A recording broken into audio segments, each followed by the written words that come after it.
In today's video, I'm going to teach you how to fix Steam desktop games not launching. When a game won't open, the most common cause is a missing or corrupted file. The quickest fix is to use Steam's built-in verification tool, and I'll walk you through it clearly so you can get back to playing. Start by opening the Steam app on your desktop and heading to your library. On the left side, you'll see your list of games.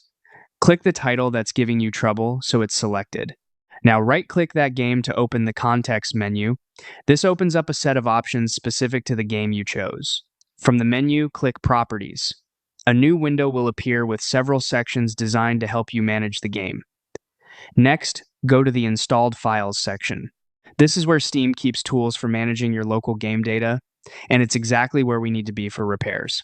Click Verify Integrity of Game Files. Steam will now compare the files on your computer with the official versions on its servers. If anything is missing, damaged, or altered, Steam will re-download only what's needed. This process requires an internet connection and can take a few minutes depending on the game's size and your drive speed. So let it run without closing Steam or launching other games. Your save files are typically stored separately, so this won't delete your progress, but it may overwrite modified game files. While it's verifying, you'll see a progress bar. If any files are reacquired, that's normal. It just means Steam fixed what was causing the launch issue.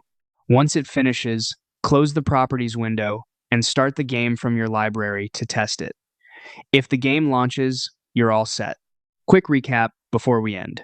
Open Steam, select your game from the left, right-click it, choose Properties, go to Installed Files, and click Verify Integrity of Game Files.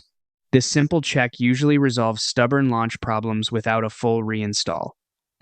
Thanks for watching, and I hope this gets you back in the game quickly.